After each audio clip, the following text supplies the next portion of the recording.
Hey, c'est tout le monde, c'est Thomas. Aujourd'hui, on se retrouve pour une nouvelle vidéo où j'avais envie de vous parler de kit de base de vidéo.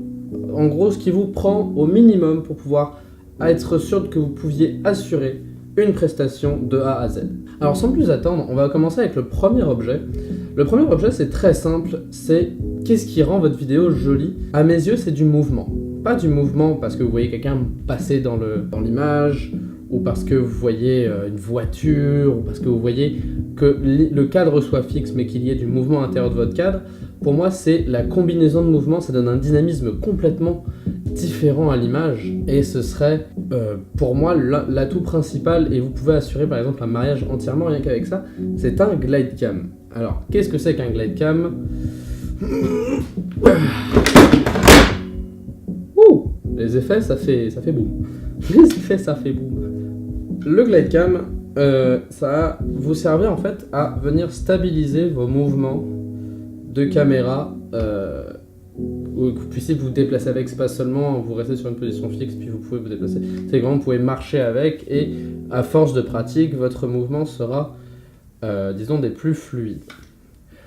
Pourquoi je recommande cet outil-là? Parce que c'est un très très bon outil déjà de 1 pour comprendre et s'entraîner avec une stabilisation, parce que oui, filmer avec ça demande énormément de pratique, puis ça demande aussi une mémoire musculaire assez importante, parce que dépendant de votre caméra, moyen un 6D Mark II, c'est quand même assez lourd. C'est pas aussi lourd qu'une RED, on s'entend, mais c'est quand même assez lourd. Donc mon setup à tenir comme ça, par exemple, sur tout un mariage, maintenant je peux le faire, mais avant je ne pouvais pas du tout parce que c'était beaucoup trop lourd pour moi. Bon, je vais pas faire de deuxième effet parce que j'ai pas le goût de remettre ma light une deuxième fois. Le deuxième outil, c'est un trépied. Pourquoi un trépied? C'est parce que par exemple, je prends l'exemple du mariage, que c'est l'événement que je connais le mieux, entre guillemets. Je prends cet exemple-là parce que un trépied, quand vous allez par exemple vouloir faire une shot safe, c'est primordial d'être stable. Oui, un monopode c'est bien, mais ce sera jamais aussi stable qu'un trépied. Puis, je dis n'importe quoi, un invité se lève et décide de partir. Si jamais il touche à votre monopode, le monopode il tombe. Là, s'il touche au trépied, c'est lui qui va sentir, puis le trépied va comme se décaler, parce qu'il y a une plus grande largeur qui est couverte en termes de surface. C'est comme, il y a plus d'espace, je sais pas comment on le dit, mais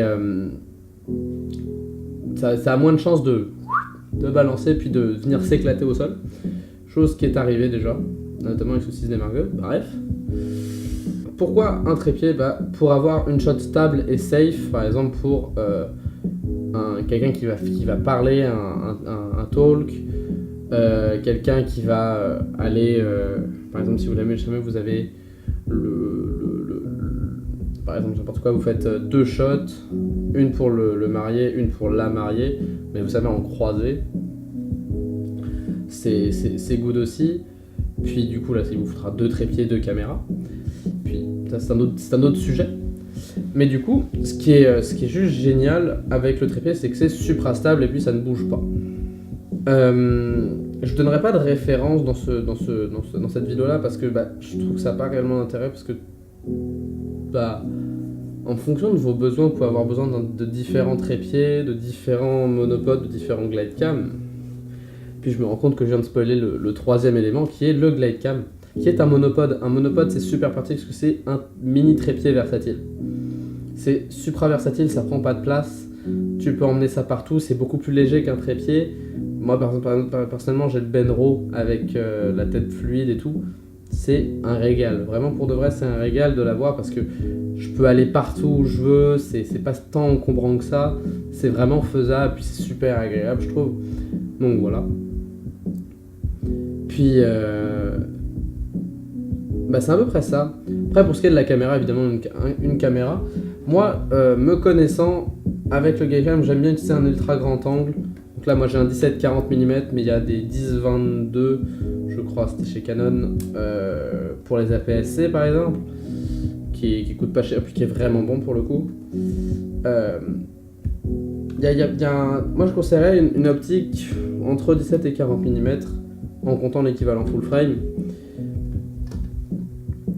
pour que vous ayez comme un très large, puis que vous puissiez aller un peu plus loin, puis après c'est le meilleur zoom, c'est vos pieds. Évidemment ça n'a pas le même look, Puis on s'entend que c'est pas le meilleur du meilleur, mais là on parle bien d'un kit de base. Puis comme autre optique, ce que je conseille, c'est un 50 mm f1.8. Ça coûte rien du tout. Pour 100 pièces, vraiment, faut arrêter de chipoter. C'est super bon, ça ouvre un 8, c'est un bon piqué. C'est très très cool pour faire notamment des petits plans, par exemple des bagues en mariage. C'est super, c'est un délice. Puis c'est ça. Juste comme ça, je me rends compte que j'ai oublié de vous parler de quoi. Un truc aussi qui est primordial pour faire de la vidéo, même dans un kit de base, c'est un micro canon. Alors qu'est-ce que c'est qu'un micro canon? Vous savez, c'est un peu les micros type vlogueur qu'on peut retrouver sur les caméras. Regardez, bougez pas, je vais vous montrer. C'est éclairé, hein. Dans le fond, le micro, c'est pas mal ça. Dans le fond, c'est juste cette zone-là. C'est cette partie-là qui va venir prendre le son. Là, si je tape dessus, vous allez me détester. Puis voilà. Puis c'est pas mal ça en fait. Le fait d'utiliser un micro canon, c'est un micro en fait qui a pour spécificité de vraiment venir capter le son qui se prend devant lui et pas autre part. Pour ça qu'il est tant apprécié des vlogueurs, c'est que du coup l'ambiance sonore est retranscrite, mais de manière très faible. Ce qui est pris en priorité, c'est la voix de la personne qui parle directement à la caméra. Puis voilà, ça, si possible, et là on rentre un peu dans le kit intermédiaire, c'est un kit de lumière, c'est-à-dire juste deux panneaux LED, c'est largement suffisant, c'est super bon, puis tout. Et vous auriez pas besoin de plus, pour être très honnête. En tout cas, voilà, c'est ça. Excusez-moi pour cette vidéo qui était comme un peu plus un peu plus dur. Je commence à fatiguer avec les heures de travail. Mais bref, c'est autre chose, c'est du personnel, on s'en fout. Sur ce, je vous dis à demain. Faites de bonnes photos et vidéos. Bah à demain du coup, parce que je le répète. Je suis fatigué. Pareil.